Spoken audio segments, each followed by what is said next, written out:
प्रेम ऐसी चीज है पूरी दुनिया से किया जा सकता है। प्रेम कितना करो, कितने लोगों से करो, प्रेम कम नहीं पड़ता है। प्रेम सागर है, प्रेम बूंद नहीं है। प्रेम के सागर में गोता लगाइए। आप अपने पति से भी प्रेम करिए, पत्नी से भी प्रेम करिए, बच्चों से भी प्रेम करिए, बहुओं से प्रेम करिए, सास ससुर से प्रेम करिए, पशु पंछी कीड़े मकोड़ों से भी प्रेम करिए, गांव वालों से भी प्रेम करिए, गुरु जी से भी प्रेम करिए और सत्संग से भी प्रेम करिए। आप तो प्रेम के सागर हो। अपने सागर को तुम कैसे भूल जाते हो और एक बूंद बनकर तुम भटकते रहते हो। तू प्रेम का सागर है और तेरे प्रेम का प्यासा पूरा संसार है। सब प्रेम चाहते हैं। जहां जहां तुमको प्रेम लगता है वहां वहां तुम ठिठक जाते हो।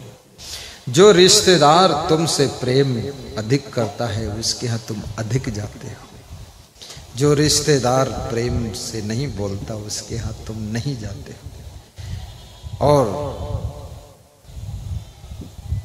कबीर साहब ने प्रेम के बारे में कहा है, पोथी पढ़ पढ़ जग मुआ, पंडित हुआ न कोई।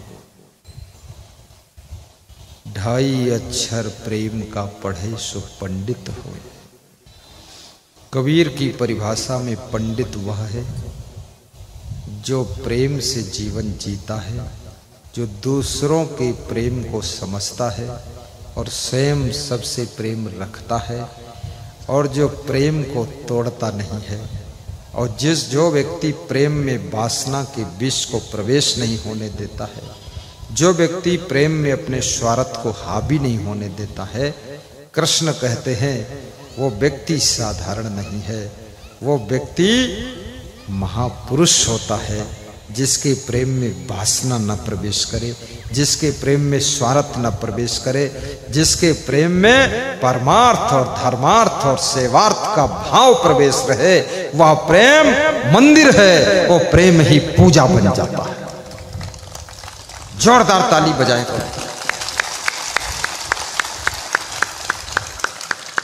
मुझे मालूम है तुमको प्यास लगी तो तुम्हारे बदले में पानी पी लेता हूं। मेरे पीने से तुम्हारी प्यास तो नहीं जाएगी। शायद सोचोगे इतना बड़ा गिलास हमको भी मिल जाता, क्या आनंद। ये बड़ा इसलिए रखता हूं कि बार बार इसमें देना ना पड़े। इधर उधर गिलास करने में भी टाइम खराब होता है, दिमाग जाता है। तो भर के रख लिया 1 लीटर, जितना इच्छा पीते रहो। हम मैनेजमेंट खूब करते हैं। मैनेजमेंट बहुत जरूरी है। बिना मैनेजमेंट के सुख नहीं मिलेगा। गा दो। तू प्रेम का सागर है, तेरी एक बूंद के प्यासे हम। पति सोचता है इतनी साड़ियों का ढेर लगा दूं, 2 किलो का वजन सोने का हार पत्नी को पहना दूं, खुश हो जाए। पायल इतनी बड़ी पहनाऊं कि चल भी ना पाए 1-1 किलो की पायल। और चप्पल ऐसी पहना दूं, चेन्नई की चप्पल और बम्बई के बाफले खिला दूं, खुश हो जाए। लेकिन याद रखना ये सब बाहरी चीजें हैं। आपकी पत्नी हो, आपका पति हो, आपका बेटा हो, आपकी बहू हो, आपके सास ससुर हो, XYZ दुनिया का कोई भी इंसान हो, पशु हो, पक्षी हो, खुशी तब होती है जब उसको प्रेम मिलता है। इन वस्तुओं से खुशी कोई नहीं होती। तू प्रेम का सागर है, वाह वाह। तू प्रेम का सागर है, तेरी एक बूंद के प्यासे हम, तेरी एक बूंद के प्यासे हम। लौटा जो दिया तूने, लौटा जो दिया तूने, चले जाएंगे जहाँ से हमें, तू प्रेम का सागर है, तू ज्ञान का सागर है। बजाते रहो ताली। घायल मन का पागल पंछी उड़ने को बेकरार, उड़ने को बेकरार। पंख है कोमल, आँखें है धुंधली, जाना है सागर पार, जाना है सागर पार। अब तू ही इसे समझा, अब तू ही इसे समझा। राह भूले हैं कहाँ से हमें, राह भूले हैं कहाँ से हमें। तू प्रेम का सागर है, तू ज्ञान का सागर है। इधर जिंदगी झूम के गाए, उधर है मौत खड़ी, उधर है मौत खड़ी। कौन क्या जाने कहाँ है सीमा, उलझन आने पड़ी, उलझन आने पड़ी। कानों में जरा कह दे, कानों में जरा कह दे कि आए कौन दिशा से हमें, कि आए कौन दिशा से हमें। तू प्रेम का सागर है, तू ज्ञान का सागर है। एक बूंद के प्यासे हमें लौटा जो दिया तूने। चले जाएंगे जहाँ से हमें, तू प्रेम का सागर है। बोलिए सद्गुरु भगवान की जय। आपका जीवन प्रेम का सागर है। जब आपके हृदय में प्रेम तत्व की कमी हो जाती है तो क्रोध का जन्म हो जाता है। जब प्रेम के बीच में वासना प्रविष्ट हो जाती है तो आपके मन में काम, क्रोध, लोभ, मोह, ईर्ष्या, द्वेष और अहंकार उमड़ने लग जाते हैं।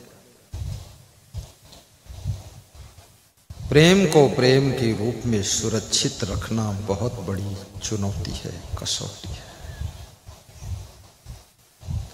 प्रेम के पथ पर चलने के लिए जो लोग तत्पर होते हैं, आगे राह में बहुत सी ऐसी कंडीशन आती है जो आपका प्रेम परिवर्तन होने लगता है। आज जब शोभा यात्रा के पहले हमको माता बहन लेने के लिए गई, 2-3 पुरुष थे, बाकी सब माता बहन थी। तो गा रहे थे, मेरा सूरज बदले चंदा बदले और गुरुजी मेरा तेरा प्रेम कभी न बदले। तन बदले, मन बदले, धन बदले, गांव बदले, जिला बदल जाए, लेकिन प्रेम न बदले। ये गीत सुना रही थी और फिर ऐसा बोल रही थी, दरोगा गुरुजी। तो मैं उसको समझ नहीं पाता कि दरोगा क्या होता है। बिहार की बहुत सी भाषा मेरी समझ में नहीं आती, लेकिन थोड़ी थोड़ी समझ गया, जिससे हमारा प्रेम होता है उसका हम गुणगान भी करते हैं और उसकी रक्षा भी हम करते हैं, सुरक्षा भी करते हैं, उसकी सेवा भी करते हैं और उसकी फिक्र करते हैं, उसकी चिंता भी करते हैं और उसके लिए हम कुछ खर्च भी करते हैं। आज मुझे बिहार में पहली बार चांदी का मुकुट पहनाया गया राजा जान में। वास्तव में धन्य है श्रीमती बबीता देवी महिला मंडल, ये गांव धन्य है राजा जान कि हमको महाराजा बना दिया वो मुकुट लगा कर। मैं उसको लगाए रहना चाहता था, लेकिन कभी लगाए नहीं रहा हूँ तो बड़ा अटपटा सा लग रहा था, पूरा दिमाग उसी में लगा हुआ था। तो उधर पीछे गया मैं, तो हमने कहा इसको खोलो ठीक से, क्योंकि ऐसा लग रहा है कुछ मेरे ऊपर लदा हुआ है। बोले चांदी का मुकुट है गुरुजी, आज तो लगा रहने दो। मैंने कहा कभी लगाया नहीं हूँ तो दिमाग उसी में लगा रहेगा तो प्रवचन बिगड़ जाएगा, इसलिए खोल के सामने रख दो हमारे, हम देखते रहे, क्योंकि आदत नहीं है। महान भक्त देव करण आंजना, डिस्ट्रिक्ट इंदौर, प्रोग्राम कराए, उन्होंने चांदी के कड़ा मुझको पहनाया। तो मैंने हिम्मत किया कि आज कड़ा पहना रहूंगा। तो पहना रहा तो मेरी बुद्धि और मन से वो कड़म लगा रहा, तो सत्संग गया बिगड़। तो फिर मैं सत्संग के बाद उसको बुलाया और कड़ा निकाल के उसी भगत को पहनाया। हमने कहा तुम पहनो, मेरा तो थोड़ा दिमाग उसी में लग जाता। शीश मुकुट से स्वागत हुआ है। ये बिहार प्रदेश में फर्स्ट बार ऐसा हुआ है, धन्य है ये काम। और मैं तो यहाँ आकर के बहुत खुश हूँ, बहुत प्रसन्नता है, क्योंकि हम केवल खुश नहीं हैं, सब खुश हैं। और सब केवल खुश नहीं हैं, इंद्रदेव भी खुश है, बादल भी खुश है, वायु देवता भी खुश है, सूर्य देवता भी खुश है, सब देवी देवता खुश हैं। और 33 करोड़ देवी देवता प्रवचन सुनने आए। अब कहाँ बैठे हैं ये हम नहीं बताएंगे, हो सकता तुम्हारे ऊपर बैठे हों 10-10 हजार देवता। पर हैं बैठे सुन रहे। देखिए गुरु जी आते हैं, लोग सोचते धूल न उड़े पानी छिड़को, तो तुरंत उसका छिड़काव जो है इंद्रदेव ने वरुण देवता कर गया। फिर लोग सोचते हैं थोड़ा सफाई कर दो, तो सब वायु देवता ने आकर के सब उड़ा के सफाई कर दिया, सफाई धुलाई सब हो गई है। फिर सूर्य देवता ने देखा कि ये सब देवता आ गए तो मैं क्यों चूकूं, मैं भी पुण्य ले लूं गुरु जी के सत्संग का। तो उन्होंने आकर के जहाँ ज़्यादा कीचड़ हो गया था उसको तुरंत आकर सुखा दिया कि ज़्यादा लाइट मारूंगा सूख जाना चाहिए। तो उन्होंने कर दिया सेवा। तो सब देवता सेवा में जुटे हुए हैं, बड़ा आनंद आ रहा है, कोई कमी नहीं। वृक्ष देवता सब आस पास खड़े हैं और फसल देवता भी खड़े हैं, साथ में हमारे सामने इधर देवता इधर देवियां बैठी हुई हैं। आप भी देवी देवता हैं और मैं तो गुरुदेव हूँ, तुम देव हो हम गुरुदेव हैं। सब देवी देवता का रूप लेकर बैठे हैं आप।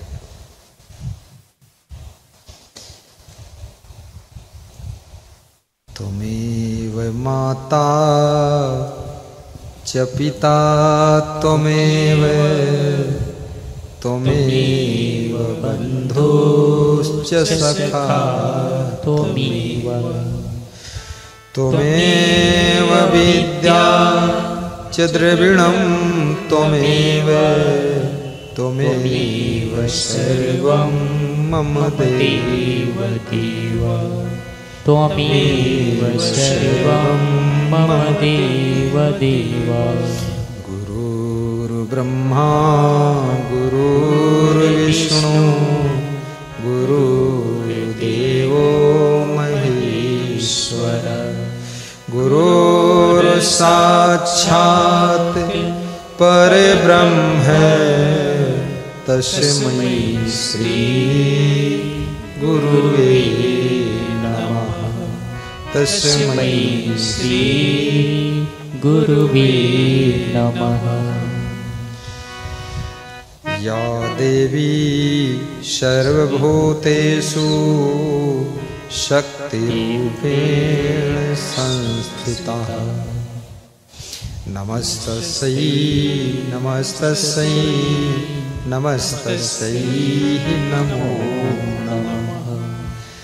या देवी मातृरूपेण शक्तिरूपेण संस्थिता नमस्तस्यै नमस्तस्यै नमस्तस्यै नमो नमः।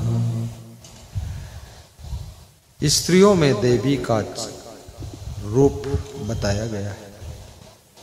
शास्त्रों में कहा गया है पुरुषों में देवता का रूप छिपा हुआ है। जो हमारे आप के भीतर देवी और देवता का रूप छिपा है, उसको प्रकट करने के लिए हमको भक्ति करना पड़ता है, साधना करना पड़ता है, संयम नियम से रहना पड़ता है, सत्संगी बनना पड़ता है, शाकाहारी बनना पड़ता है, सदाचारी बनना पड़ता है। तब हमारे आप के भीतर देवी और देवता का छिपा हुआ तत्व प्रकट हो जाता है। लोग कहने लग जाते हैं कि ये स्त्री तो बिल्कुल देवी जैसे है। कोई कहता है अरे ये तो भाई देवता है देवता है। क्यों कहने लगे? क्योंकि आपके अंदर छिपा हुआ देवता प्रकट हो चुका है। आपके भीतर छुपा हुआ देवी का तत्व प्रकट हो गया है। नर में नारायण भी छुपा हुआ है, नारी में नारायणी छुपी हुई है। हे कबीर भगवान, नर में छुपे हुए नारायण को प्रकट करने के लिए कृपा कीजिए। हे क्षमादेव भगवान, नारियों में नारायणी का रूप जो छिपा है उसको प्रकट करने के लिए आशीर्वाद दीजिए। नारी नारायणी का रूप है। पुरुष जब साधना के पथ पर कदम उठाता है तो पुरुष पुरुषोत्तम बन जाता है, पुरुषोत्तम बन जाता है। और जब सत्संग के अमृत सरोवर में डुबकी लगाता है तो ये पुरुष सर्वोत्तम बन जाता है, सर्वोत्तम बन जाता है। प्रथम भगति संतन कर संगा, दूजी रति मम कथा प्रसंगा। प्रथम भगति संतन कर संगा, दूजे रति मम कथा प्रसंगा। भक्ति का रूप बतामहु तो ही, ध्यान पूर्वक सुनहु तुम मोही। नवधा भक्ति, नवधा भक्ति सुना देता हुआ भगवान राम ने जो शिवरी को सुनाया।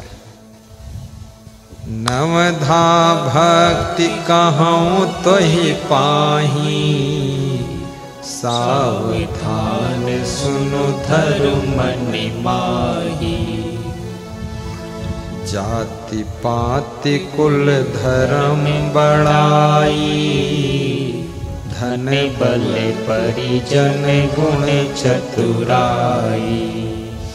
भक्तिहीन नर सोहहि कैसे, बिनु जल बारिद देखिए जैसे। लवण बिना बहु व्यंजन जैसे, भक्ति भक्तिहीन नर लागई तैसे। प्रथम भगति संतन कर संगा, दूजी रति मम कथा प्रसंगा। गुरुपद पंकज सेवा, तीसर भक्ति अमान। चौथी भक्ति मम गुण गण, करे कपट तजी गान। मंत्र जाप मम दृढ़ विश्वासा, पंचम भक्ति सुवेद प्रकाशा। छठम शील विरति बहु कर्मा, निरत निरंतर सचन धर्मा। सतुई सब मोह में जग देखे, मोते अधिक संत कर लेखे। अठवीं यथा लाभ संतोषा, सपने हो नहीं देखहि पर दोषा। नम्र सब सोचल हीना, मम भरोसे ही हर्ष न दीन्हा। नौ महाजिन के एकहु होई, नारी पुरुष सचराचर कोई। सो महाजिन के एकहु होई, नारी पुरुष सचराचर कोई। सो अतिशय प्रिय भामिनी मोरे, सकल प्रकार भक्ति दृढ़ तोरे। सो अतिशय प्रिय भामिनी मोरे, सकल प्रकार भक्ति दृढ़ तोरे। प्रथम भगति संतन कर संगा, दूजी रति मम कथा प्रसंगा। भक्ति स्वतंत्र सकल सुख खानी, बिनु सत्संग न पावहि प्राणी। बड़े भाग्य पाई सत्संगा, बिनहि प्रयास होहि भव भंगा। बड़े भाग्य मानुष तन पावा, सुर दुर्लभ सद ग्रंथ गावा। साधन धाम मोक्ष कर द्वारा, पाय न जेहि परलोक संवारा। पाय न जेहि परलोक संवारा। जो न तरै भव सागर, नर समाज यस पाए। सो कृत निंदक मंद मति, आत्म हन गति जाए। भक्ति मुक्ति की चाबी है। भक्ति सत्संग से मिलती है, सत्संग से बढ़ती है, सत्संग से पुष्पित होती है और सत्संग से ही फलित होती है। भक्ति का प्राण सत्संग है। सत्संग के बिना धीरे धीरे भक्ति कमजोर हो जाती है। सत्संग छूट जाए तो धीरे धीरे भक्ति अंधभक्ति बन जाती। सत्संग भक्ति का जीवन है। सत्संग भक्ति का रंग है। सत्संग भक्ति की जान है और ये गांव भी राजा जान है। इसीलिए सत्संग सुना जाता है, सत्संग कराया जाता है, सत्संग में लोगों को बुलाया जाता है कि आइए आप भी सत्संग श्रवण कीजिए। और सत्संग में सबको सेवा करने की छूट होती है। उत्तर प्रदेश में हमारे महान भक्त श्री राम नरेश पटेल, श्रीमती उषा पटेल, वे जब सत्संग में आते हैं 2000 पानी बोतल लेकर आते हैं, चाहे कोई सत्संग करा रहा हो, और सबको दे देते हैं, पानी पहुंच लाते हैं। तो मैंने कहा आप तो मेहमान आए हैं। बोले हम मेहमान नहीं बनना चाहते हैं, हम भी सेवा करना चाहते हैं। गाड़ी भर के लाते हैं। सेवा खुला साम्राज्य है, जो जितना सेवा का पुण्य लूटना चाहे लूट सकता है। और सेवा ही वह सीढ़ी है जिस पर चढ़ करके मनुष्य स्वर्ग तक पहुंचता है। सेवा से जीवन स्वर्ग बनता है। गुरु सेवा, गौ सेवा, समाज सेवा, भक्त सेवा, परिवार की सेवा, कुटुंब की सेवा, ग्राम सेवा, देश सेवा, राष्ट्र सेवा। सेवा के विभिन्न रूप हैं। धन से सेवा, तन से सेवा, मन से सेवा, अन्न से सेवा, प्रेम से सेवा, श्रम से सेवा। सेवा सीढ़ी है। सेवा का पथ स्वर्ग का पथ है। और सेवा, निष्काम सेवा करने से 10 गुना अधिक फल मिलता है। अपने सास ससुर की निष्काम सेवा कीजिए, लालच रखकर सेवा मत करो। अभी न्यूज़पेपर में कल मैंने लखनऊ में देखा था, हवाई अड्डे पर पढ़ा तो लिखा था कि हरियाणा में कोई चरखी दादरी शहर है, जिला है, तो वहां कोई जगदीश चंद नाम का व्यक्ति रहता था। उसकी पत्नी भामरी या कुछ नाम था। उसने 30 करोड़ की संपत्ति अपने बेटे बहू को दिया। 2 बेटे 2 बहू। और उसका पोता IAS अफसर, कलेक्टर है। और वो व्यक्ति पति पत्नी दोनों सलाह करके जहर की गोली खाकर मर गए और सुसाइड नोट में लिख करके गए कि मेरे दोनों बेटे, दोनों बहुएं मेरे साथ बहुत दुर्व्यवहार करते थे, दुख देते थे, बासी रोटी, गंदी रोटी देते थे, हमको भूखों मार डाला। तो हमने सोचा इस दुख से बेहतर है मर जाना। तो हम पति पत्नी ने सलाह करके जहर खा लिया और हम मर रहे हैं। हमारे ये परिवार को पूरी सजा मिलनी चाहिए, समाज भी सजा दे, सरकार भी सजा दे। इनके कारण मैंने मौत का रास्ता चुना। सोचिए,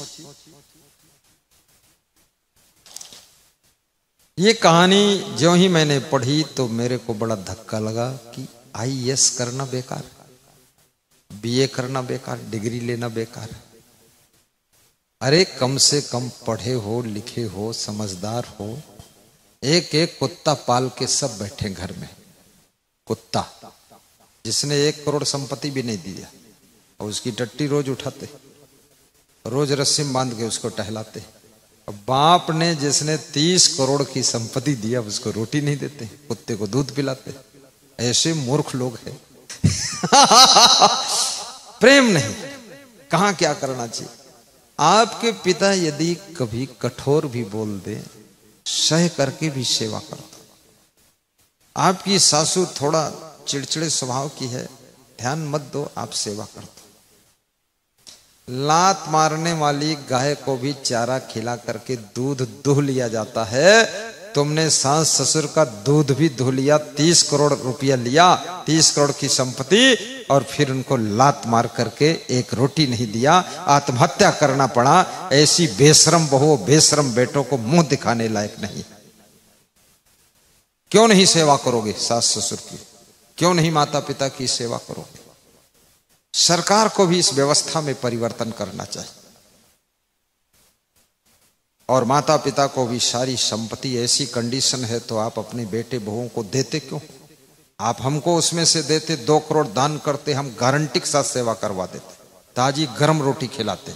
बुद्धू कहीं का, दिमाग नहीं है, बाप बनता है 30-30 करोड़ देता है नालायकों को। आप दे दो यहाँ 15 करोड़, देखो ऐसी फुलकेदार रोटी खिला दूं, जिसको देना है दान दे करके रोटी खाइए गरम गरम, और ठाठ से रहिए, स्वर्ग जैसी जिंदगी बना दूं। आज वो महंत जी हमारे साथ में थे, उनका आश्रम बताए, यही मठ है गुरु जी, यही मठ है। वो महंत देवदत्त साहब कहाँ है? चलो निकल गए, वो मठ पास में चले गए। तो मैंने कहा मेरा आश्रम देख लो। देखा, अरे बोले ये तो बहुत गजब का है। मैंने गजब ही करता हूं, चैलेंज के साथ आश्रम बनाऊंगा, सुंदर काम करूंगा, सुंदर। ये कौन सा क्षुद्र दिल लेकर के पैदा हुए हो? अपने माँ बाप को रोटी नहीं दे सकते हो, अपने सास ससुर की सेवा नहीं कर सकते हो। हद मार दी तुमने, बिल्ली कुत्ते की सेवा करते हो। बिल्ली कुत्ते की भी सेवा करो, चींटी की भी सेवा करो, लेकिन अपने माँ बाप की 4 बातें सह करके उनको 4 रोटियां प्रेम से खिलाइए, और 10 मिनट बैठकर उनके पास मुस्कुराइए। क्या तुम बूढ़े कभी नहीं होगे? हमेशा जवान बने रहोगे? क्या तुम सास ससुर नहीं बनोगे? क्या तुम दादा दादी नहीं बनोगे? तुम भी उसी रास्ते पर चल रहे हो। एक दिन सास ससुर बन जाओगे, दादा दादी बन जाओगे, और एक दिन तुम्हारी भी वही दुर्दशा होगी, क्योंकि वही बीज बो के रखा है तुमने। दिमाग खराब करते हो दूसरों का, इतना बुद्धि विवेक नहीं। IAS डिग्री लेते हो फालतू। व्यवस्था कर दीजिए। मैं भ्रमण करता था, लेकिन मैं अपने गुरु की व्यवस्था पूरी कंप्लीट रखता था। 6 महीने बाद, 8 महीने बाद वापस आश्रम लौटता था, लेकिन व्यवस्थित। कौन उनकी सेवा करेगा वो भी सेटिंग, कैसे पैसा आएगा वो भी सेटिंग, क्या खाना उनको वो भी सेटिंग। और यहां से मुझे जो दान मिलता था, अपनी जवान को रोक कर उनके लिए पैक करके भेजवाता था कि वे 100 साल के हैं, 85 साल के हैं, उनको दो। हम तो अभी छोटे हैं, हम तो फिर और खा लेंगे। खाने क्या जरूरत इतना है? चावल और दाल काफी है, रोटी और सब्जी काफी है, और क्या खाना है? खाने के लिए कोई हाथी थोड़े है, सब खा ही जाना। और दूसरों को खिलाकर खाए उसे खुदा समझिए, और जो चुपके खाए उसको जुदा समझिए। वो जुदा है, चट्टा है। व्यवस्था करना चाहिए। IAS अफसर आप हैं, आप कोई 2 आदमी वेतन पर लगा दीजिए 10,000 महीने पर। एक लेडीज को, एक जेंट को 20,000 दे दीजिए, और बढ़िया फर्स्ट क्लास व्यवस्था दे दीजिए। टाइम टू टाइम इनको स्नान कराइए, खिलाइए पिलाइए, और रोज का वीडियो बनाकर हमको भेजिए कि हमारे माता पिता दादा दादी खुश हैं कि नहीं खुश हैं। अगर हंसते हुए नहीं दिखे तो समझ लेना तुम्हारा ट्रांसफर होगा, दूसरा आदमी आएगा, उसको 15,000 महीना दूंगा। जो 30 करोड़ की संपत्ति दिया, उसकी सेवा नहीं करवा सके तो संपत्ति छोड़ दो ना, त्याग दो। क्यों लिया तुमने? संपत्ति तुमने ले लिया और माँ बाप को नहीं लिया, और माँ बाप का धन ले लिया। क्यों ले लिया? मत लो, कह दो हम सेवा नहीं कर पाएंगे, हम धन नहीं लेंगे, संपत्ति नहीं लेंगे, जो सेवा करे उसको दे दो, तो जो करेगा सेवा वो ले लेगा। तो धन तो पूरा निचोड़ लिया, दूध तो तुमने दुह लिया, अब गाय को घास कौन खिलाए? फिर डंडा मारकर निकाल दिया। तो ये सब पाप है। ये कलयुग पलयुग की बात नहीं है, चाहे जो युग हो, चाहे जो युग हो, लेकिन चलोगे तो धरती पर, खाओगे तो भोजन ही, पहनोगे तो कपड़ा ही, बीमार होगे तो खाओगे तो दवाई ही। तुम युग लिए घूमते कि भाई कलयुग चल रहा है, कलयुग चल रहा है, तो तुम बैल नहीं हो गए। कलयुग चल रहा तो माटी नहीं खाने लग गए। कलयुग चल रहा तो गोबर खाने लग जाओ, क्योंकि कलयुग आ गया है। अब गोबर शुरू करो, तब तो 56 प्रकार के आइटम बनाकर खाते हो। जब माँ बाप की सेवा का नंबर आता तो कलयुग बताते हो। सबसे बड़े तुम खुद कलयुग हो, मूर्ख कहीं का। तो सेवा सेवा करना चाहिए, व्यवस्था करना चाहिए, और मनुष्य के पास इतनी बुद्धि है, इतना मैनेजमेंट करता, सारी दुनिया चला देता है, देश चलाता, प्रदेश चलाता, और कितना कितना सब जिला संभालते हो, आईएएस बन करके अपने दादा दादी को नहीं संभाल सकते। 30 करोड़ की संपत्ति में 1 करोड़ खर्च कर देते, दादा दादी को हम अपने आश्रम रख लेते। जिसके लोग सेवा करने वाले नहीं है, मैं ऐसा आश्रम विकसित कर रहा हूं कि वहां पर सेवा हो जाए पूरा। लेकिन याद रखना, दादा दादी हो या सास ससुर हो या जो भी हो, कृपया धन पूरा मत देना, थोड़ा रखना अपने पास। एक बूढ़ा आदमी मेरे गुरु के पास आया, बोला घर में बहुत दुख दे रहे हैं। तो क्या हुआ? बोले धन संपत्ति सब दे दिया मैंने, बच्चों को लिख दिया, जमीन लिख दिया, मकान लिख दिया, और बहुओं को सब दे दिया, कुछ बचा नहीं है। अब भोजन नहीं देते हैं, और पूछते भी नहीं है, बोलते भी नहीं है, हमारे पास बैठते भी नहीं है, हम बहुत दुखी हैं। रोने लगा। तो मेरे गुरु ने कहा, लो ये 2 रुपया पकड़ो।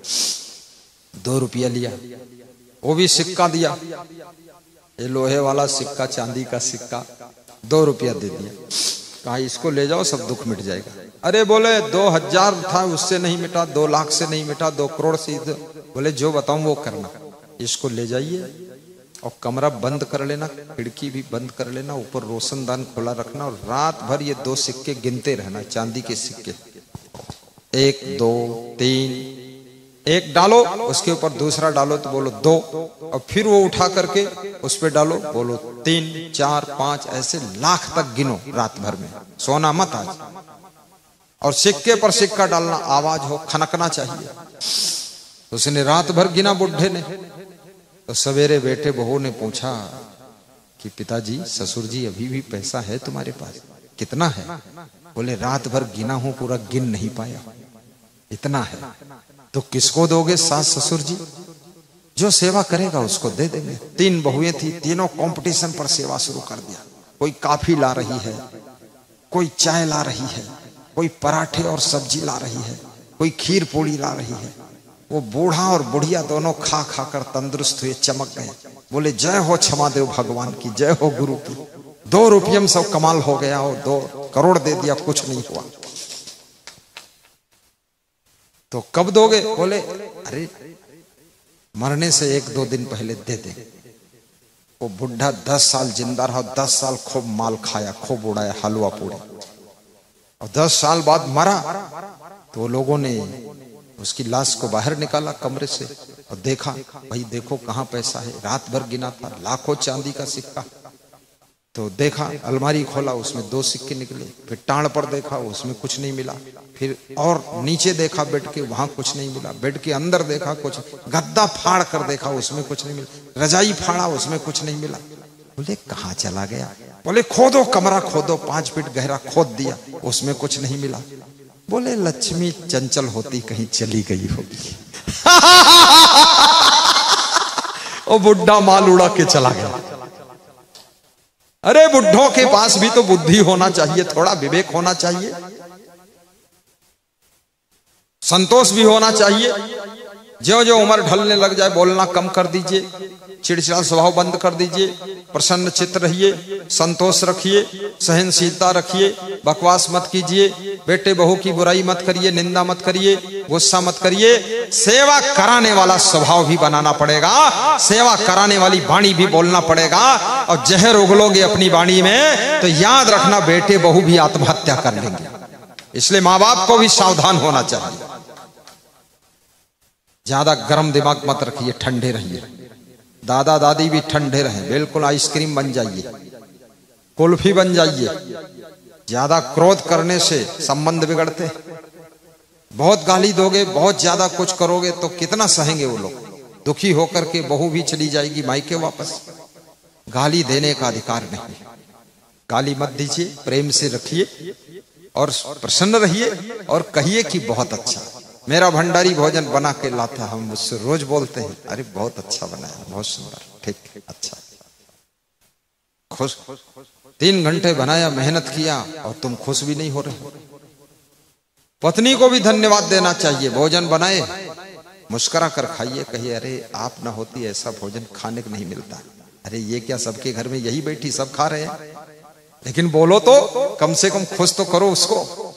प्रशंसा करना भी आवश्यक है। जिसके घर में एक दूसरे के कार्यों के लिए धन्यवाद देने की परंपरा है, जिसके घर में बड़े लोग छोटे लोगों को आशीर्वाद देते रहते हैं, जिसके घर में वाद विवाद नहीं होता है, जिनके घरों में संवाद होता है आपस में, उन्हीं के घरों में याद रखना सुख और शांति बरसती रहती है, सुख शांति बरसती रहती है।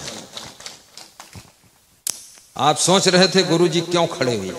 हम इसीलिए खड़े हुए थे, इस बुढ़े को सुखी करना था। हाँ, लास्ट में खड़ा हो जाता। कल सत्संग करूं कि ना करूं? करूं? आओगे तुम लोग? Very good. राजा जान के कितने लोग हैं? हाथ उठाएं। राजा जान वाले बहुत संख्या है। राजा जान, जो राजा जान के अतिरिक्त बाहर से लोग आए वो हाथ उठाएं जरा। वेरी गुड, वेरी गुड है। कुछ लोग ऐसे हैं, हैं तो राजा जानम लेकिन जान कुछ नहीं पाओ। वो बहरों वाले में हाथ उठाओ थे और राजा जानम हाथ उठाओ थे, समझे? दोनों हाथ उठाते हैं। तुम्हें देख कर की एक ख्याल आ रहा है। कल यहाँ की बकरियां सब उठाकर दूसरी जगह ले जाना, ये अलग से प्रवचन दे रही। मैं 2 घंटे सुनकर ही हमारा कंपटीशन चलते। आदमी नहीं बोलत, लड़के नहीं बोलत, लेडीज नहीं बोलत, तो वही बैठी मैं पता नहीं उनको कौन परेशानी है। वो ये कह रही का तुम्हें प्रवचन कहीं पौधा हम कर दे।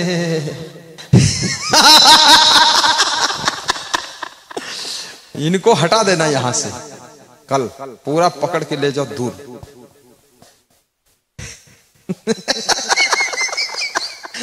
बहुत खुशी हुई सबको। तुम्ही मेरे मंदिर, तुम्ही मेरी पूजा, तुम्ही देवता हो, तुम्ही देवता हो। तुम्ही मेरे मंदिर, तुम्ही मेरी पूजा, तुम्ही देवता हो, तुम्ही देवता हो। तुम्ही राम मेरे कन्हैया तुम्ही हो, जीवन की नैया के खेवैया तुम्ही हो। तुम्हें देख कर के एक ख्याल आ रहा है कि जैसे फरिश्ता नजर आ रहा है। कोई मेरी आँखों को देखे तो समझे कि तुम मेरे क्या हो, कि तुम मेरे क्या हो। तुम्ही मेरे मंदिर, तुम्ही मेरी पूजा, तुम्ही देवता हो। हार्ट अटैक, तुम्ही देवता हो। शुगर, बड़ी बड़ी बीमारियों से बचना है। बस एक ही काम करो, स्वर चले न चले लेकिन भजन गाया करो। सीताराम गोयल दिल्ली के हिमाचल में छोटा सा आश्रम बनाकर भजन गा रहे थे। मैंने पूछा दिल्ली छोड़कर यहाँ जंगल में क्यों रह रहे? बोले दिल्ली में बहुत बीमारी आई हमारे, शुगर, हार्ट अटैक, बीपी। तो यहाँ क्या कर रहे? बोले यहाँ एक खंजड़ी खरीदा और राधा कृष्ण के भजन गाता हूँ, थोड़ा सा ठुमका लगा देता हूँ, मस्त रहता हूँ। कोई दुख नहीं, बस एक दुख बचा है, मेरी वाइफ मुझको बहुत गाली देती। वो कहती है नालायक पति, सुख का समय आया तो दिल्ली छोड़कर यहाँ जंगल में पड़ा है, तेरे कारण मैं भी यहीं पड़ी हूँ। तो बोले मैं थोड़े नालायक हूँ, भगवान राम के कारण सीता को भी जंगल में जाना पड़ा था। तो जो जंगल में ले आए पत्नी को भगवान राम होता है, और मेरा नाम इसलिए सीता राम है। तू रहे आराम से। पर अब्बड़ गाली देते है, बड़ी खतरनाक पत्नी है। कितनी स्त्रियां पढ़ी लिखी बिल्कुल नहीं है, लेकिन गाली आलथ्रो निकालती है और ना जाने नए नए मॉडल की गालियां तैयार करती है। और गाली देने में लेडीज का तो फर्स्ट नंबर है, पुरुष सेकंड आता है, पहला नंबर है गाली निकालना, अपनी वाणी को दूषित करना है। याद रखना, ये वाणी कुदरत ने तुमको दिया है अमृत वाणी बनाकर बोलने के लिए। इस वाणी को कृपया जहर वाणी बनाकर मत बोलिए। वाणी से सबके दिल को जीता जा सकता है और वाणी बोल करके सबके दिल को तोड़ा जा सकता है। वाणी संभल कर बोलिए, गालियां मत दीजिए, क्योंकि निकले हुए शब्द न जाने किसको कितना घायल कर सकते हैं। तलवार की धार भी सह लेता है आदमी, गोली की बौछार भी सह लेता है आदमी, पर सबसे गहरा घाव करती है ये बोली की मार नहीं सह पाता है आदमी। बोली की मार नहीं सह पाता है आदमी।